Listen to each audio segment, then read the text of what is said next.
మమ్మల్ని మిక్కిలిగా ప్రేమించిన మా ప్రియ పరలోక తండ్రి, ఈ పరిశుద్ధ దినం ప్రభువా నాయన నీ సన్నిధిలో చేరి ఇంతవరకు నిన్ను స్తుతించినాం మా ప్రభువా. నాయన మీకు వందనాలు. వచ్చిన బిడ్డలందరిని బట్టి మీకు వందనాలు మా ప్రభువా. ఇప్పుడు నీ వాక్యాన్ని మేము ధ్యానించబోతుండగా మా తండ్రి నాయన మాకు సహాయం చేయండి. నేను ఇక్కడ నిలబడి మాట్లాడటం తగిన వాడు కాను మా ప్రభు. నన్ను నీ సిలువ చాటును మరుగుపరిచి నాతోనూ మీ బిడ్డలతోనూ మీరు మాట్లాడండి. మాకు సహాయం చేయమని యేసు క్రీస్తు నామమున అడిగి వేడుకొనుచున్నాము తండ్రి. ఆమేన్.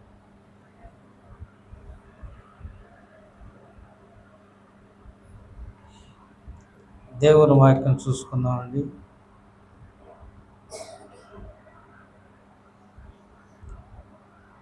రెండవ రాజులు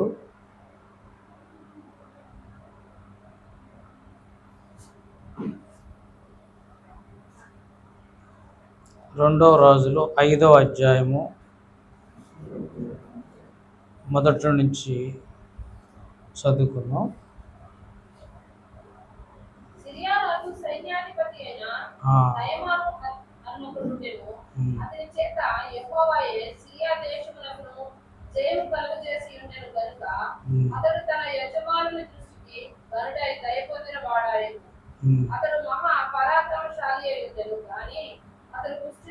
చాలు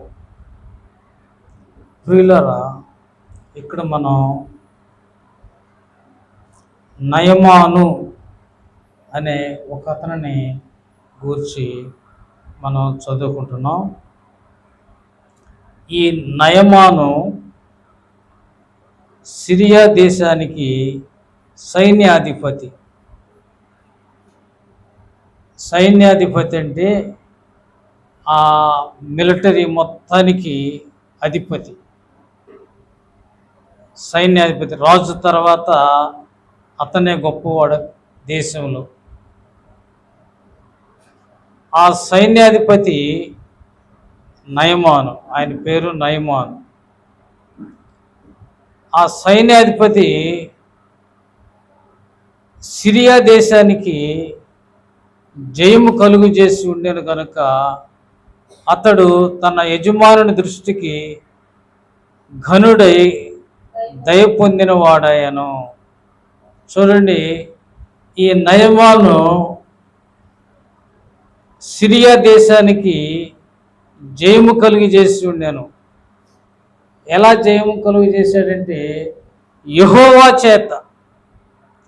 యెహోవాయే ఈ నయమాను చేత ఆ సిరియా దేశానికి జయమును కలుగు చేశాడని బైబిల్లో మనం చదువుతూ ఉన్నాం. అందుకని రాజు ఇతన్ని బహుగా ఘనపరిచి దయగలిగి, చూడండి, తన యజమానుని దృష్టికి ఘనుడై దయ పొందిన వాడాయను. చూసారా, ఇతను మంచి. చూడండి, తర్వాత మనం అక్కడి నుంచి ఏం చూస్తామంటే అతడు మహాపరాక్రమశాలి అయి ఉండెను. చూడండి, అతను మహాపరాక్రమశాలి. ఆ పరాక్రమశాలి యుద్ధాలు చేసి మరి రాజుకి జయాన్ని తీసుకుని వస్తూ ఉన్నాడు. అతను మహాపరాక్రమశాలి. చూడండి, ఆ దేశం అంతటిలోకి ఇతను మంచి పరాక్రమవంతుడైన యుద్ధ వీరుడు. ఈయన పేరు నయమాను. ఇతను మహాపరాక్రమశాలే కానీ అతడు కుష్ఠరోగి. చూసారా ప్రియులారా, ఇతను మహాపరాక్రమశాలి, ఎన్నో యుద్ధాలు చేశాడు, ఎంతో జయాన్ని తీసుకొచ్చాడు దేశానికి. మహాపరాక్రమశాలి, యుద్ధ వీరుడు అయినప్పటికీ ఇతను కుష్ఠరోగి అని ఉంది. ప్రియులారా, ఆ రోజుల్లో కుష్టు రోగం వస్తే ఇతను ఏదో గొప్ప పాపం చేసిన వాడు కనుక దేవుడికి కుష్టు రోగాన్ని పెట్టాడు అని అనుకునేవాడు. కుష్టు రోగం అంటే పాపానికి పాపానికి శిక్ష. కుష్ఠరోగం అంటే పాపానికి శిక్ష అనుకునేవాడు. దేవుడు పాపానికి పెట్టిన శిక్షే ఈ కుష్ఠరోగం అని ఆ దినాల్లో అనుకునేవారు. మరి అందుకని కొంతమందిని ఊరు బయట పెట్టేసేవారు. కుష్ఠరోగుల్ని ఊరిలో రానికుండా ఊరు బయట పెట్టేసేవారు. కానీ ఇతను మాత్రం ఆ దేశానికి సైన్యాధిపతి కాబట్టి ఆ దేశంలోనే ఉన్నాడు, ఆ రాజు కోటలోనే ఉన్నాడు, అన్ని గౌరవాలు అనుభవిస్తూ ఉన్నాడు, అందరితో కలిసి తిరుగుతూ ఉన్నాడు. కానీ ఆ కుష్ఠరోగం ఎవరికి తెలియకుండా రహస్యంగా ఉంచుకున్నాడు. ఏమండి, ఆ కుష్ఠరోగం ఎవరికి తెలియకుండా రహస్యంగా ఉంచుకొని జీవితాన్ని కొనసాగించుకుంటూ యుద్ధాలు చేస్తూ మంచి పేరు తెచ్చుకున్నాడు. ఇలా చూడండి, ఈ దినాల్లో మనుషులు మరి మంచి వ్యక్తులుగా ఉంటారు. ఏమండి, మంచి వ్యక్తులుగా కనబడతారు, ఆరోగ్యవంతులుగా కనబడతారు, అందమైన వారుగా కనబడతారు, మరి మంచి బట్టలు వేసుకుంటారు. ఏమండి, మంచి చక్కగా తయారవుతారు.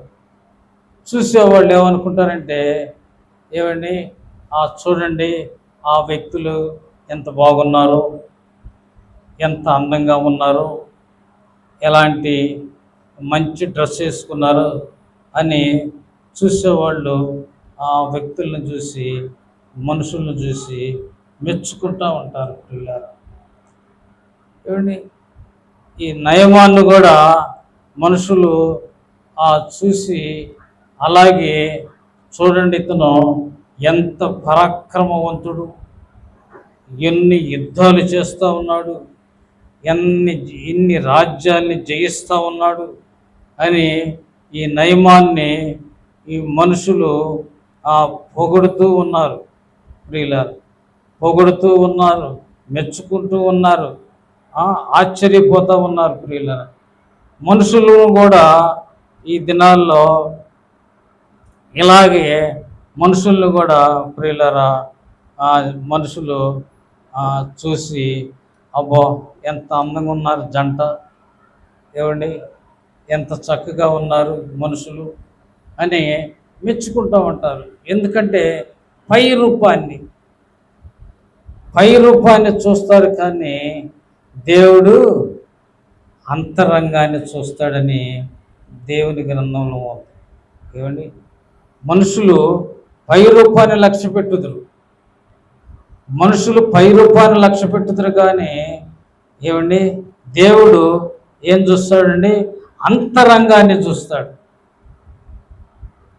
ఇప్పుడు ఈ నయమానం పైకి చూడటానికి మాత్రం మంచి పరాక్రమశాలి, చూడటానికి మాత్రం మంచి పరాక్రమశాలే, కానీ అతను శరీరం లోపల ఏముందండి? కుష్టు వ్యాధి అనేది శరీరం లోపల ఉంది. ఆ దినాల్లో కుష్టు వ్యాధికి మందే లేదు. ఏమండి, ఆ దినాల్లో కుష్టు వ్యాధికి మందు లేదు. ఇప్పుడు ఉందలేండి, ఇప్పుడు కుష్టు వ్యాధికి మందు ఉంది, అందుకనే కుష్టు వ్యాధి ఎక్కడ కనబడటం లేదు. కానీ ఆ దినాల్లో కుష్టు వ్యాధికి మందు లేదు కాబట్టి ఆ వ్యాధితోనే మనుషులు చనిపోయేవాడు. మరి ఈ ఈ నయమాను చూడటానికి మాత్రం మంచి పరాక్రమశాలిగా ఉన్నాడు, మంచి యుద్ధ వీరుడిగా ఉన్నాడు, కానీ అతను కుష్ఠరోగి. అతని శరీరంలో కుష్ఠరోగం దాగి ఉంది. ప్రియులారా, ఏమండి మనుషులు కూడా ఈ దినాల్లో చూడండి ఎట్లా ఉంటారంటే చూడటానికి మంచివారుగా ఉంటారు, చూడటానికి మంచివారుగా ఉంటారు, చక్కగా నవ్వుతారు, ఏమండి చక్కగా పలకరిస్తారు, చక్కగా పలకరించి వందనాలు కూడా చెబుతారు, ఏమండి చక్కగా వందనాలు అని చెబుతారు, చక్కగా పలకరిస్తారు. అటు పోయినాక మనల్ని విమర్శిస్తారు. అతను ఇలాంటివాడు, అతను పైకే అట్ట ఉంటాడు, అతను ఇలాంటివాడు, అతనిలో ఈ లోపాలు ఉన్నాయి, అతనిలో ఈ బలహీనతలు ఉన్నాయి, అతనిలో ఈ పాపం ఉంది, అతనిలో ఈ దోషం ఉంది, ఇవన్నీ చెప్తూ ఉంటారు ప్రియులారా. ఏమండి ఇది నేటి మనుషులు చూసి మెచ్చుకుంటారు, కానీ అవతల పోయిన తర్వాత మరి వాళ్ళని గురించి చెడ్డగా చెప్పుకుంటూ ఉంటారు. ఎందుకంటే మనం పై రూపానికి తగినట్టుగా మన జీవితాలు లేవు, ఏమండి పై రూపానికి తగినట్టుగా మన జీవితాలు లేవు, పై రూపాన్ని అలంకరించుకున్నట్టుగా మన హృదయము లేదు, మనుషుల హృదయము లేదు ప్రియుల. పై రూపానికి తగినట్టుగా, పై రూపానికి చూసే విధంగా ఉన్నట్టుగా మన హృదయము పరిశుద్ధంగా లేదు. ఎందుకంటే హృదయము అన్నిటికంటే మోసకరమైనది, ఘోరమైన వ్యాధి కలిగినది. చూడండి, హృదయము అన్నిటికంటే మోసకరమైనది, అది ఘోరమైన వ్యాధి కలది, దాన్ని గ్రహింపగలవాడెవడు. ఇర్మియా గ్రంథము 17వ అధ్యాయం 9వ వచనంలో ఉంటుంది ప్రియులారా. చూడండి, హృదయము అన్నిటికంటే మోసకరమైనది, హృదయం అన్నిటికంటే మోసకరమైనది, అది ఘోరమైన వ్యాధి కలిగినది, దాన్ని గ్రహింపగలిగిన వాడెవడు. ఏమండి దానికి ఎవడో గ్రహింపలేడు ప్రియులారా. చూడండి, మన బిడ్డల హృదయం ఎలాంటిదో కూడా మనం గ్రహించలేము. ఏమండి మనం కన్నా మన బిడ్డల హృదయాలే ఎలాంటివో మనం గ్రహించలేము. మన భార్యలు మన సొంత భార్య అయినా సరే వారి హృదయము ఎలా ఉంటుందో మనం గ్రహించలేమని దేవుని వాక్యంలో రాయబడి ఉంది. మన భర్తలు, ఏమండి మన భర్తలే అయినా వారి హృదయము ఎలాంటిదో మనం గ్రహింపలేమని దేవుని వాక్యంలో రాయబడి ఉంది. మనతో చక్కగా మాట్లాడేవాళ్ళు చక్కగా మాట్లాడుతున్నా వారి హృదయం ఎలాంటిదో మనకు తెలియదు. ఏమండి చక్కగా పలకరిస్తారు, చక్కగా నవ్వుతారు, కానీ వారి హృదయము ఎలాంటిదో మనకు తెలియదు. ఏమండి చక్కగా మరి అలంకరించుకొని వెళ్తూ ఉంటారు, సూటు బూట్ వేసుకుని, ఏమండి చక్కని పట్టు చీర కట్టుకొని సూటు బూట్లు వేసుకొని, భర్త ఏమో సూటు బూట్ వేసుకుంటాడు, భార్య ఏమో మంచి పట్టు చీర కట్టుకుంటుంది, నగలు వేసుకుంటుంది, ఏమండి వెళ్తూ ఉంటారు. వీళ్ళారా చూసేవాళ్ళు ఏమనుకుంటారంటే, అబ్బో ఎట్లా ఎంత ఘనవంతులు వీళ్ళు, ఎంత గొప్పవారు వీళ్ళు, ఎంత మంచివాళ్ళు అని మనం అనుకుంటాం. కానీ వారి హృదయాలు ఏమండి ఎలాంటివో మనకి తెలియదు. హృదయము అన్నిటికంటే మోసకరమైనది. ఏమండి హృదయము అన్నిటికంటే మోసకరమైనది, ఘోరమైన వ్యాధి కలిగినది. ఏమండి శరీరానికి వ్యాధి వస్తే అది నయం చేసుకోవచ్చు, శరీరానికి వ్యాధి వస్తే నయం చేసుకోవచ్చు, ఆసుపత్రికి వెళ్ళొచ్చు, మందులు ఆడవచ్చు. కానీ ప్రియులారా హృదయానికి వ్యాధి వస్తే దాన్ని మనం ఎక్కడ నయం చేసుకోలేము. మనం ఏమండి ఆ వ్యాధితోనే జీవిస్తూ ఉంటారు ప్రియులారా. మనుషులు ఆ హృదయాన్ని మార్చుకోరు, ఆ హృదయాన్ని సరిచేసుకోరు, హృదయాన్ని బాగు చేసుకోరు ప్రియులారా. మరి అలా జీవిస్తూ ఉంటారు మనుషులు. కాబట్టి మనం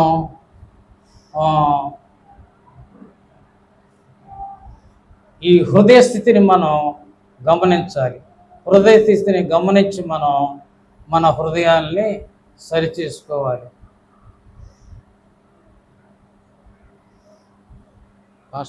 నా బండి కారు కట్టం వచ్చింది.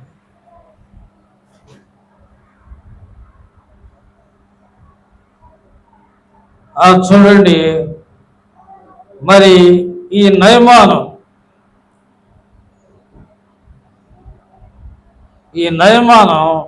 మరి పరాక్రమశాలి అని మనం చదువుతూ ఉన్నాం. కానీ అతడు కుష్ఠరోగి. ప్రియులారా, అతనికి కుష్ఠరోగం ఉంది. ఈ పాపం అనేది కుష్ఠరోగంతో సమానం. అంటే మనుషులు పైకి మంచి వ్యక్తులుగా కనబడుతున్నారు, కానీ హృదయంలో కుష్ఠరోగంతో హృదయంలో కుష్ఠరోగం ఉందన్నమాట. పైకి ఏమో మంచివారుగా కనబడుతున్నారు, హృదయంలో కుష్ఠరోగం అనే ఆ పాపము ఆ మనుషుల్ని పీడిస్తూ ఉంది. ఇతను ఈ నయమాను ఎన్నో రోజుల నుంచి, ఎన్నో సంవత్సరాల నుంచి ఈ నయమాను ఈ కుష్ఠరోగంతో బాధపడతా ఉన్నాడు. చూసారా, మరి ఇతనికి ఆ దేశంలో, ఆ సిరియా దేశంలో ఇతనికి రక్షణ లేదు.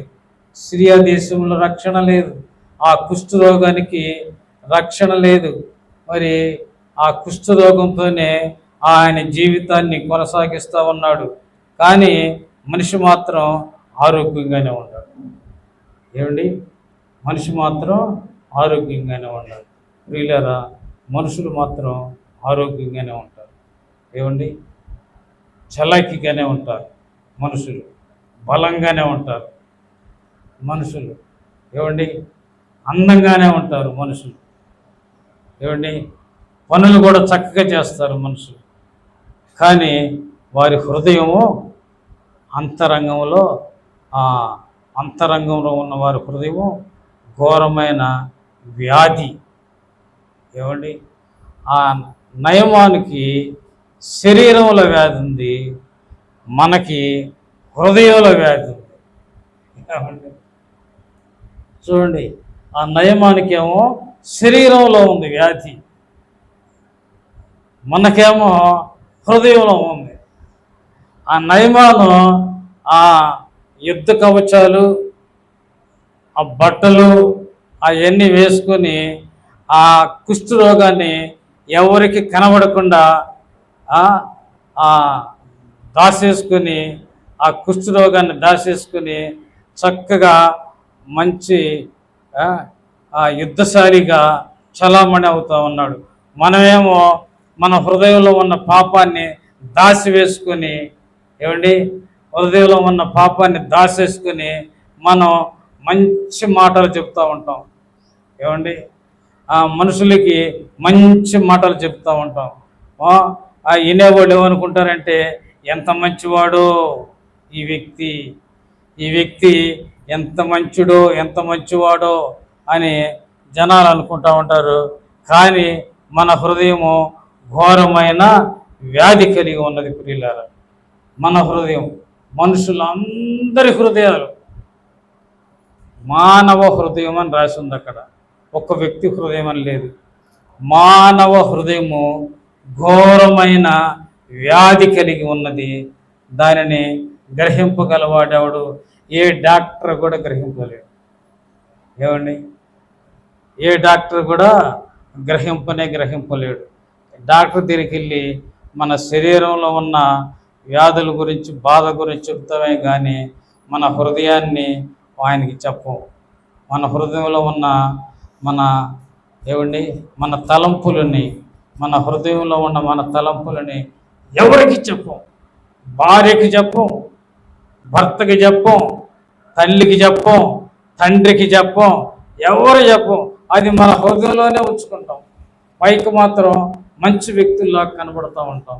ఈ నయమాను కూడా మంచి వ్యక్తిలాగా కనబడుతూ ఉన్నాడు.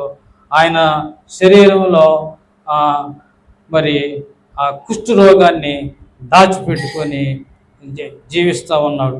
మోసం ఏమండి, హృదయాన్ని మార్చుకోకుండా ప్రియులారా, హృదయంలో ఉన్న పాపాన్ని తీసివేసుకోకుండా, హృదయాన్ని మార్చుకోకుండా జీవించడం అంటే అది మోసం చేయటం. ఏమండి, మోసకరమైన వ్యాధి కలిగిన హృదయంతో మనుషులు జీవిస్తూ ఉన్నారు. ఏమండి, చూసారా ఎలాంటి పరిస్థితి మానవుని పరిస్థితి. ఏమండి, మానవుని పరిస్థితి మనం దేవుని దగ్గరికి వస్తే కానీ మన పరిస్థితి మనకు అర్థం కాదు. దేవుని వాక్యం చదివితే కానీ మన పరిస్థితి మనకు అర్థం కాదు. దేవుని వాక్యం చదివితే కానీ మన బిడ్డల పరిస్థితి మనకు అర్థం కాదు. దేవుని వాక్యం చదివితే కానీ మన ఇంట్లో వారి పరిస్థితి మనకు అర్థం కాదు. మన పరిస్థితి ఏంటంట, ఘోరమైన వ్యాధి కలిగిన హృదయంతో మనుషులందరూ జీవిస్తూ ఉన్నారు. దీనిని ఎవడు గ్రహింపలేడని మనం దేవుని వాక్యంలో చదువుతూ ఉన్నాం. చూడండి, ఈ నయమాను ఇలా జీవిస్తూ ఉన్నాడు. ఏమండి, మనుషులందరూ ఇలా జీవిస్తూ ఉన్నారు. హృదయంలో పాపాన్ని పెట్టుకొని హృదయంలో మనుషులు జీవిస్తూ ఉన్నారు. ఏమండి, ఈ సైన్యాధిపతి అయిన నయమాను కూడా ఇలాగే రోగాన్ని శరీరంలో పెట్టుకొని ఈ సైన్యాధిపతి జీవిస్తూ ఉన్నాడు. ప్రియులారా, మరి చర్చీలు చూడండి, ఆదివారం నాడు చర్చీలు మరి చక్కగా నిండిపోతూ ఉంటాయి. ఆదివారం మాకు కూడా నిండిపోతూ ఉంటారు చర్చి. పెద్ద పెద్ద చర్చీలు ఉన్నాయి. ఆ పెద్ద పెద్ద చర్చీలు అబ్బో ఎంతోమంది జనంతో ఆదివారం నాడు నిండిపోతాయి. కార్లు బయట, బండ్లు బయట, ఏమండి జనం కొన్ని పెద్ద పెద్ద చర్చీలు వెళ్తూ ఉంటారు. మరి బల్లారాధనకి ఈరోజు బల్లారాధన ఉంది అని చెప్పారనుకోండి, పాస్టర్ గారు ప్రార్థన అయిపోయింది, ఇప్పుడు బల్లారాధన ఉంటుంది, రొట్టె ద్రాక్షారసం తీసుకుందాం, మారు మనసు పొంది బాప్తిసం తీసుకున్న వాళ్ళు ఉండండి అని పాస్టర్ గారు అనౌన్స్ చేస్తారు. ఏమండి, ఆదివారం చర్చి నిండింది, ఆరాధన అయిపోయింది. చర్చి నిండింది, ఆరాధన అయిపోయింది.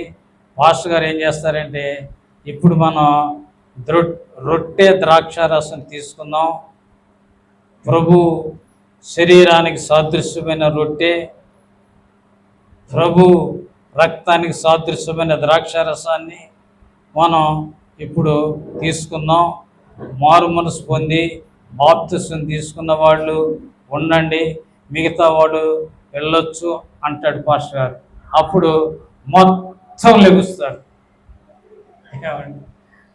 అంతకుముందు చర్చి అంతా నిండిపోయింది, మారు మనసు పొంది బాప్తిసం తీసుకున్న వాళ్ళు ఉండండి, రొట్టె ద్రాక్షారసం తీసుకుందాం అనేసరికి మొత్తం లేచి వెళ్ళిపోతారు.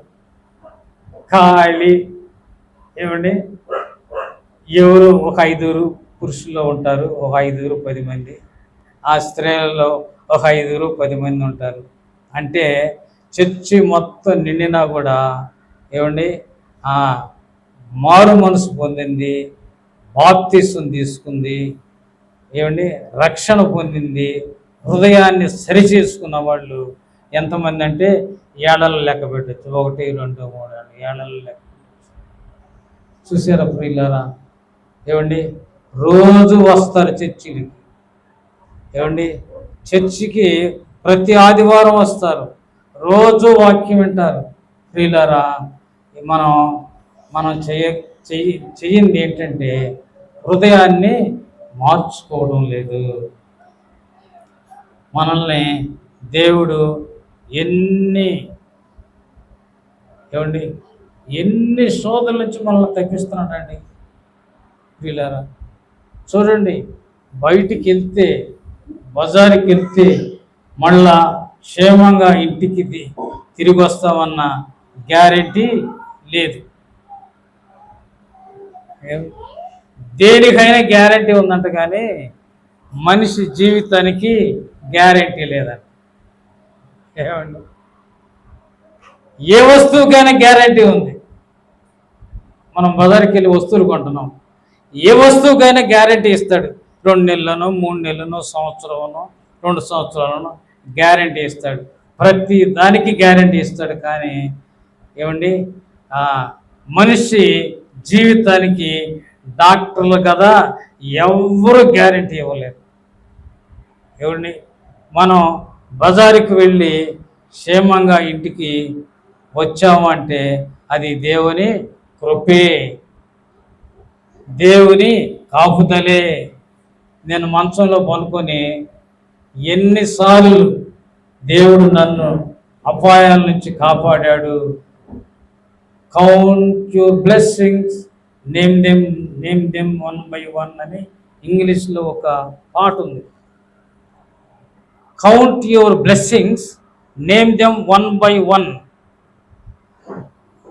దేవుడు నీకు ఎన్ని బ్లెస్సింగ్స్ ఇచ్చాడో, ఎన్నిసార్లు కాపాడాడో ఒకదాని తర్వాత ఒకటి లెక్కించుకోమంటున్నాడు దేవుడు.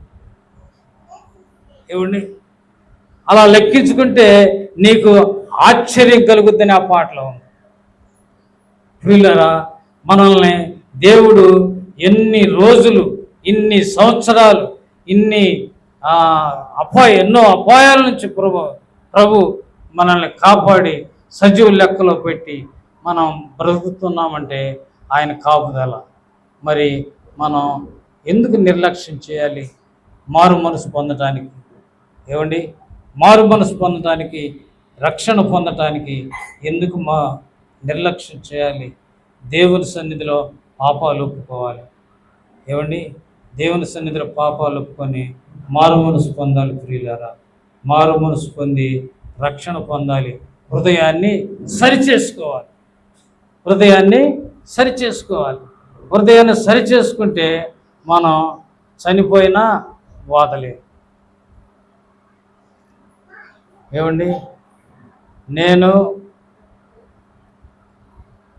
మరి ఇంకొక వ్యక్తి ఇద్దరం కలిసి, జ్వరం వచ్చింది మాకు, ఇద్దరం కలిసి ఆసుపత్రికి వెళ్ళాం. నేనను ఇంకో ఆయన ఆసుపత్రికి వెళ్ళి, గవర్నమెంట్ ఆసుపత్రికి వెళ్ళి పరీక్ష చేయించుకున్నాం. పరీక్ష చేయించుకుంటే ఇద్దరికి కోవిడ్ అని చెప్పేశారు. కరోనా, ఏమండి, కోవిడ్, ఇద్దరికి కోవిడ్ పాజిటివ్ అండి అని చెప్పేశారు. అప్పుడే నిమిషాల్లోనే చెప్పేశారు. ఇద్దరికి కోవిడ్ పాజిటివ్ అండి, నాకు ఇంకో ఆయనకి. ఏమండి, ఆయన గడగడ వణిగిపోయాడు. ఏమండి, ఆయన గడగడ వణిగిపోయాడు, చెమటలు పెట్టేసింది. కోవిడ్ పాజిటివ్ అనేసరికి ఆ దినాలు ఎలా ఉన్నాయంటే గంటకు కూడా ఎగిరిపోతున్నాడు. ఏమండి, కోవిడ్ పాజిటివ్తో గంటకి మెసేజ్ వచ్చిందంటే ఒకడు పోయినట్టు లెక్క, మళ్ళీ ఇంకో మెసేజ్ వచ్చిందంటే మళ్ళీ ఇంకొకడు పోయినట్టు లెక్క. అట్టా గంటకు ఒకటి ఎగిరిపోతున్న దినాలు అయ్యి. ప్రియులారా, మాకు జ్వరం వచ్చి మేము హాస్పిటల్కి వెళ్ళి చూపించుకుంటే మీ ఇద్దరికి కోవిడ్ పాజిటివ్ అని చెప్పేశారు. నా పక్కన ఉన్న ఆయన, నాతో పాటు వచ్చిన ఆయన గడగడ వణిగిపోతున్నాడు, చెమట్లు పోస్తామని. నేను మాత్రం నిశ్చింతగా ఉన్నా. ఎందుకు? నేను రక్షణ పొందాను. ఏమండి, నేను రక్షణ పొందాను. మా అమ్మాయి వివాహం కూడా అయిపోయింది. ఏమండి, నేను రక్షణ పొందాను, మా అమ్మాయి వివాహం కూడా అయిపోయింది. ఇక నేను బ్రతికితే మాత్రం ఎంత, చనిపోతే మాత్రం ఎంత? దేవుని చిత్తం ఎలా ఉంటుందో మరి ఇదే బతుకుతాను, చనిపోతే చనిపోతాను, ఉద్యోగం కూడా చివరికి వచ్చేసాను, ఏం బాధ లేదని నేను నిశ్చితంగా వెళ్ళి ఆసుపత్రిలోకి వెళ్ళి ఒక రూమ్ ఇచ్చారు. ఆసుపత్రిలోకి వెళ్ళి ఆ రూమ్లో పండుకొని ఇంటికి ఫోన్ చేశా, అమ్మ నాకింట కోవిడ్ వచ్చేసింది, ఆసుపత్రిలో అడ్మిట్ అయ్యానంటే ఇంట్లో వాళ్ళు ఎదిరిపోయారు. ఆయన మాత్రం గడగడ వణుకుతున్నాడు. ఎందుకు తెలుసా? ఆయన కుర్రోడు. ఏమండి, ఆయన కుర్రోడు, చిన్నపిల్లలు ఆయనకి, 2 చిన్నపిల్లలు ఆయనకి, కుర్రోడు. ఈ వయసులో మరి కోవిడ్ వచ్చింది, ఏమవుతుందో, బ్రతికితే పర్వాలేదు, బ్రతకపోతే నా భార్య పరిస్థితి ఏమిటి, నా పిల్లల పరిస్థితి ఏమిటి అని వణికిపోతూ ఉన్నాడు. పిల్లలు ఏమండి, ఏ దినాన ఏమి జరుగుతుందో మనకు తెలియదు. పిల్లరా, నాకు తగ్గింది కోవిడ్, ఆయనకు కూడా తగ్గింది. దేవుడి దయ వల్ల ఇద్దరం బాగానే ఉన్నాం, చక్కగా కోలుకున్నాం. ప్రియులారా, మనల్ని మీలో కూడా చాలామంది కోవిడ్ వచ్చే ఉంటుంది. దేవుడు మనల్ని కాపాడాడు. ఏమండి, అందును బట్టి మనం రక్షణ పొందాలి. దేవుడు మనల్ని ఆయుష్ ఇచ్చి, ఏమండి, దేవుడు మనల్ని ఆయుష్ ఇచ్చి ఆరోగ్యాన్ని ఇచ్చి ఇంతవరకు కాపాడుతున్నాడంటే మనం దేవునికి కృతజ్ఞత కలిగి ప్రియులరా మనం రక్షణ పొందాలి. ఏమండి, అది ప్రియులరా, మనం రక్షణ పొందితే, భార్యవైన నువ్వు రక్షణ పొందితే నీ భర్త రక్షణ పొందుతాడు, భర్తవైన నువ్వు రక్షణ పొందితే నీ భార్య రక్షణ పొందుతుంది, తల్లిదండ్రులైన మీరిద్దరు రక్షణ పొందితే మీ పిల్లలు రక్షణ పొందుతారు. ఏమండి, అందరూ కుటుంబం అంతా రక్షణ పొందిందనుకోండి, ఆ ఇల్లు ఒక చిన్న పరలోకంలాగా ఉంటుంది. ఏమండి, భార్య రక్షణ పొందాలి, భార్య రక్షణ పొందితే భర్త రక్షణ పొందుతాడు, భార్య భర్తలు తల్లిదండ్రులు రక్షణ పొందితే పిల్లలు రక్షణ పొందుతారు. అప్పుడు కుటుంబం అంతా రక్షణ పొందితే ప్రియులారా ఆ ఇల్లు ఒక చిన్న పరలోక రాజ్యం లాగా ఉంటుంది. ప్రియులారా, దేవుడు మనకి మంచి ఆయుష్నిచ్చి కాపాడాడు అంటే మనం రక్షణ పొందటానికి. చూడండి, మరి ఈ నయమాను కుష్ఠరోగంతో జీవిస్తూ ఉన్నాడు. మరి ఆ నయమాన్ ఇంట్లో ఒక చిన్నది ఉంది, ఒక చిన్న అమ్మాయి, పని మనిషి. నయమాన్ ఇంట్లో ఒక పనిపిల్ల ఒక అమ్మాయి ఉంది. అదేమంటుందో చదువుదాం. 3వ వచనం చదువు. అది షోమ్రోనున్న ప్రవక్త దగ్గర నా ఏలినవాడు ఉండవలనని నేనెంతో కోరుచున్నాను. అతడు నా ఏలినవానికి కలిగిన కుష్ఠరోగమును బాగు చేయనని తన యజమానురాలితో అనెను. చూడండి, ఆ నయమాను ఇంట్లో ఒక చిన్నమ్మాయి ఉంది. ఆ నయమాను ఇంట్లో ఒక చిన్నమ్మాయి ఉంది. ఆ అమ్మాయి పని మనిషి. ఆ అమ్మాయి ఏం చేసిందంటే అమ్మగారి దగ్గరికి పోయింది, నయమాను భార్య దగ్గరికి పోయింది. నయమాను భార్యతో ఏముందంటే, అమ్మా, అయ్యగారు షోమ్రోనులో ఉన్న ప్రవక్త ఆయన ఉన్నాడు, షోమ్రోనులో ఎలీషా అనే ప్రవక్త ఆయన ఉన్నాడు. ఆయన ఎన్నో వ్యాధుల్ని బాగు చేయటం నేను విన్నాను. షోమ్రోనులో ఉన్న ఎలీషా అనే ప్రవక్త ఎన్నో వ్యాధుల్ని బాగు చేసే ఒక ప్రవక్త ఉన్నాడు. ఆయన దగ్గర కనుక మన యజమానుడు వెళ్తే, అయ్యగారు వెళ్తే అయ్యగారికి ఉన్న రోగం పోద్ది అని ఆ చిన్నది ఆ నయమాను భార్యతో చెప్పింది. ఒక చిన్న మాట, చిన్న సలహా ఇచ్చింది. ఏమండి ప్రియులరా, మరి సంగుపాలెం కోడూరు అని చందోలు పొన్నూరు మధ్యలో ఉంటుంది. సంగుపాలెం కోడూరు. ఆ సంగుపాలెం కోడూరులో కమ్మోళ్ళ ఇంట్లో పని మనిషి ఒక ఆయన ఉన్నాడంట, పని మనిషి. కమ్మవాళ్ళు వాళ్ళ గేదెలను కాయటం, వాళ్ళ పొలాల్లో పని చేయటం. జీతగాడు జీతగాడు ఉన్నాడు. ఆ కమ్మ వాళ్ళ యజమానికి రోగం, ఏదో రోగం వచ్చింది. ఏమండి, నయం కావడంలా. నయం కాకపోతే ఆ పని మనిషి చెప్పాడంట, అయ్యా మీరు ఇన్ని దేవుళ్ళని కొలిచారు కదా, యేసు ప్రభును కూడా కొలవండి, యేసు ప్రభుని నమ్ముకోండి, ప్రార్థన చేసుకోండి, మీకున్న రోగం పోద్దని ఒక్క సలహా ఇచ్చాడు అంతే. ఏమండి, ఆయనకి కూడా ఆశ కలిగింది. నేను ఇన్ని దేవుడను మొక్కాను కదా, నా రోగం పోలేదు, మరి ఈ పాలేరు చెప్తున్నాడు యేసు ప్రభువుని నమ్ముకోమని, మరి నేను నమ్ముకొని చూస్తాను, ప్రార్థన చేసి చూస్తానని యేసు ప్రభునికి వచ్చి రాని ప్రార్థన చేస్తూ యేసు ప్రభుని నమ్ముకొని విశ్వాసం ఉంచాడంట. ఆ రోజు నుంచి ఆయన వ్యాధి పోయింది. ప్రియులారా, ఏమండి, ఆ కుటుంబం అంతా కమ్మోడల్లో రక్షణ పొందారు. ఏమండి, దేవుని బిడ్డలయ్యారు. వాళ్ళ పిల్లలు దేవుని సేవకులైపోయారు. ఒక చిన్న మాటే. ఏమండి, మనం ఎన్ని మాటలు వింటున్నాం ప్రియులారా? ప్రతి ఆదివారం దేవుని మాటలు వింటున్నాం. ఏమండి, శనివారం వింటున్నాం. ఏమండి, బుధవారం వింటున్నాం. ఎన్ని మాటలు వింటున్నాం. ఏమండి, మరి ఈ నయమాన్నింటిలో కూడా చిన్నది ఒక మాట చెప్పింది.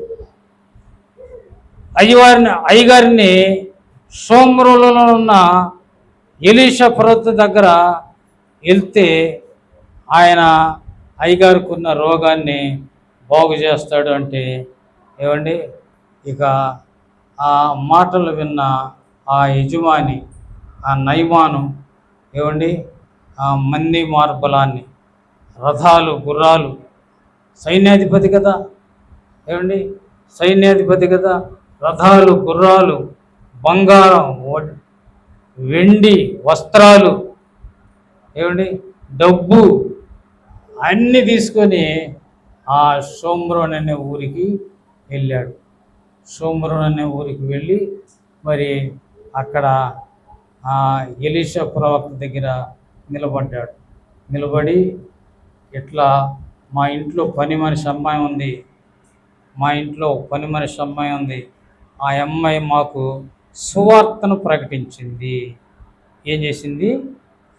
ఒక మాట చెప్పింది మాకు, మీ దగ్గరికి వెళ్తే, ఈ ఎలీషా ప్రవక్త దగ్గరికి వస్తే మా రోగం పోద్ది అని ఆ చిన్నది మాకు చెప్పింది అని ఆయన ఆ ఎలీషా దగ్గర ఆయనకున్న బాధను గురించి, రోగాన్ని గురించి చెప్పుకున్నాడు.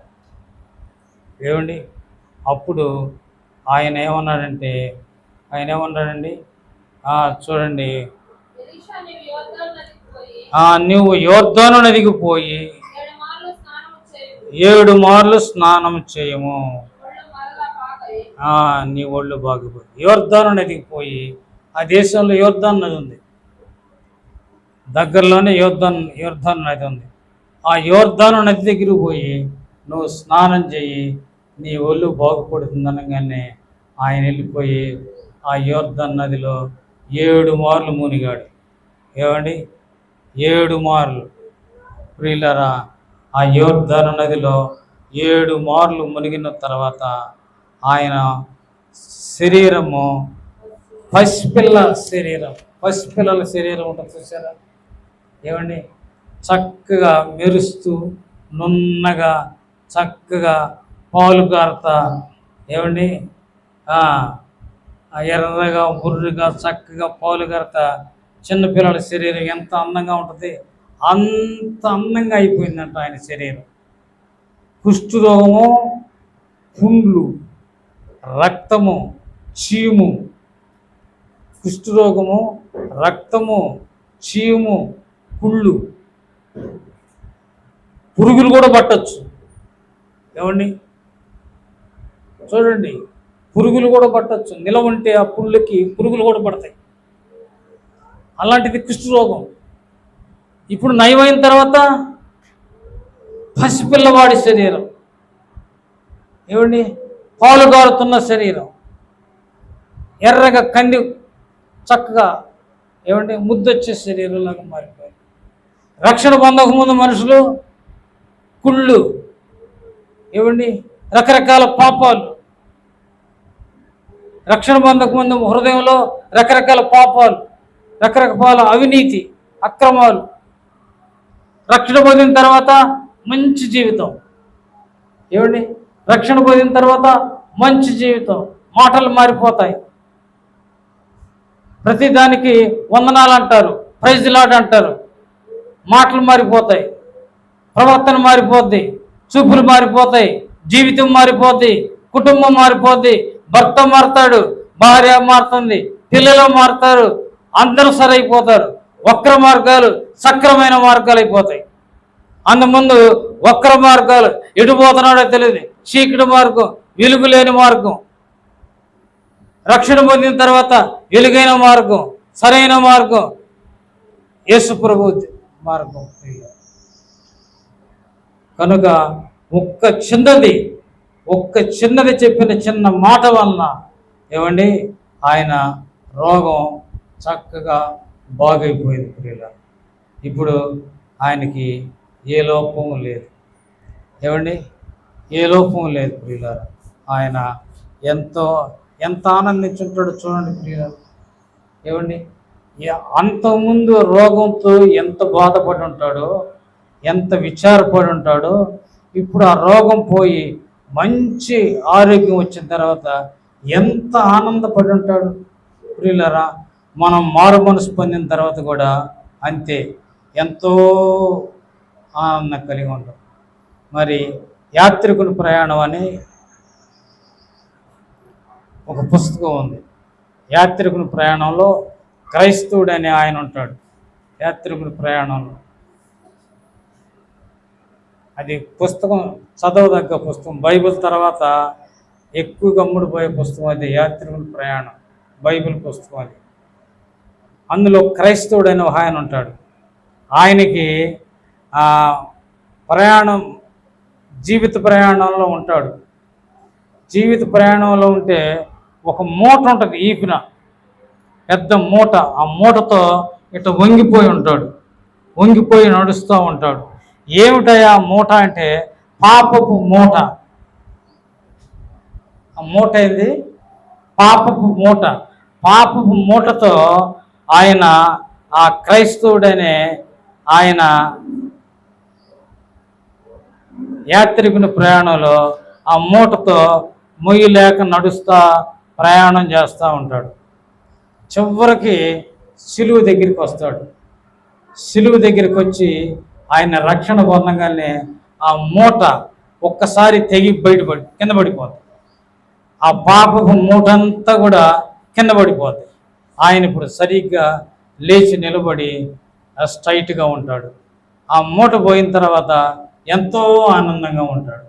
ఏమండి, రక్షణ పొందిన తర్వాత మనం కూడా ఆ పాపపు మూట పడిపోద్ది. ఏమండి, మన హృదయంలో నుంచి ఆ పాపపు మూట పడిపోద్ది ప్రియులారా. మన జీవితంలో నుంచి ఆ పాపపు మూట పడిపోద్ది. మనం ఎంతో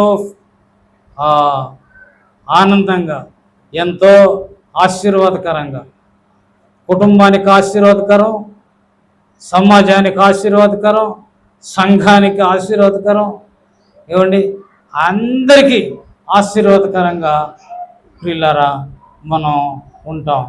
కాబట్టి మనం సువార్తను విని, ఏమండి, ఆయన నిర్లక్ష్యం చేసాడు అనుకోండి, ఏమండి, ఆ దేశంలో ఎంతమంది లేరు కుష్ఠరోగులు, వాళ్ళందరూ బాగుపడ్డారా? ఆ దేశంలో ఎంతమంది లేరు కుష్ఠరోగులు, వాళ్ళందరూ బాగుపడ్డారా? నన్ను బాగు చేస్తాడు ఆయన. ఏమండి, ఆ చర్చిలో ఎంతమంది లేరు మారు మనసు పొందకుండా, వాళ్ళందరూ మారు మనసు పొందారా? నేను ఎక్కువ పొందాలా మారు మనసు? ఈ ఊర్లో ఎంతమంది లేరు, వాళ్ళందరూ మారు మనసు పొందారా? ఆ సంఘంలో ఎంతమంది లేరు మారు మనసు పొందారా? నేను పొందపోతే అని అని అనుకుని ఉంటే ప్రియులారా, ఆయనకి ఆ రోగం పోయేది కాదు, ఆ కుష్ఠ రోగం పోయేది కాదు. ఆ రోగంతో చచ్చేవాడు, నరకానికి పోయేవాడు. ప్రియులారా, మనం కూడా నిర్లక్ష్యం చేస్తే మనం కూడా సువార్త వినిపిస్తూ ఉంది. మనకు కూడా ఏమండి, నిర్లక్ష్యం చేస్తే మనం మన పాపాల్లోనే చనిపోతాం. మన పాపాల్లోనే చనిపోతాం. మన పాపాల్లో చనిపోతే ప్రియులారా, మనల్ని తీసుకెళ్ళి నరకంలో పడేస్తారు. ఏమండి, నరకం అగ్ని ఆరదు, పురుగు చావదు. ఎప్పుడు నరకాన్ని గురించి భయపడతా ఉండాలి మనం. ఏమండి, నరకాన్ని గురించి భయపడాలి. ఎందుకంటే నరకం ఒక రోజుతో పోయేది కాదు. నరకం వ్యాధి కొన్నాళ్ళుండి పోతుంది, బాధలు కొన్నాళ్ళుండి పోతాయి. కానీ నరకం అనేది ఒకరోజు ఉండిపోయేది కాదు. అది శాశ్వత కాలం నరకం అనేది ఉంటుంది. శాశ్వత కాలం అగ్ని ఆరదు, పురుగు చాదు, ఏడుపును పండ్లు కొరుకుటాయి ఉంటాయి. ఏడవటం, పళ్ళు కొరగటం, నిత్యం ఏడవటం, పళ్ళు కొరగటం. ఏమండి, ఆ నరకం గురించే మనం భయపడి మారు మనసు పొందాలి. నరకం గురించే మారు మనసు పొందాలి. మరి మనం రాకడ దినాల్లో ఉన్నాం. ఏమండి, రాకడ దినాల్లో ఉన్నాం. మరి యుద్ధాలు జరుగుతూ ఉన్నాయి ప్రపంచంలో యుద్ధాలు జరుగుతూ ఉన్నాయి. మరి ఇజ్రాయెల్ దేశంలోకి జనమంతా వచ్చేస్తూ ఉన్నారు.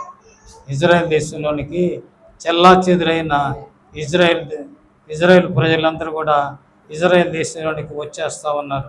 యుద్ధాల గురించిన వాతావరణం మనం వింటా ఉన్నాం. ఇవన్నీ రాకడకు సూచనలు. ప్రియులారా, రాకడ అది సమీపంగా ఉంది. కాబట్టి మనం మారు మనసు పొందుదాం, మన హృదయాన్ని సరి చేసుకుందాం, మన హృదయాన్ని బాగు చేసుకుందాం, మన హృదయంలో ఉన్న కుష్టు అనే రోగాన్ని తొలగించుకుందాం. దేవుడు మనకి సహాయం చేయగాక. ప్రార్థన చేసుకుందాం.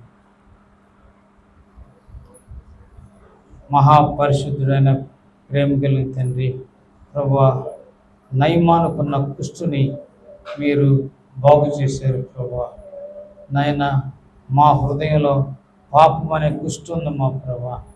నాయన, మా హృదయంలో ఉన్న పాప కుష్టుని ప్రభువా మీరు పారద్రోలి మా తండ్రి, మాకు మంచి హృదయాన్ని దయచేయండి. నాయన నీ సన్నిధిలో మొరపెట్టుకునే భాగ్యం దయచేయండి, విశ్వాసం దయచేయండి. నాయన, మీ యందు భయభక్తులు మాకు దయచేయండి, సహాయం చేయండి. మీరు మాతో మాట్లాడిన ఈ మాటలను బట్టి నాయన మీకు వందనాలు చెల్లిస్తూ యేసుక్రీస్తు నామమున అడిగి వేడుకొనుచున్నాము తండ్రి. ఆమేన్.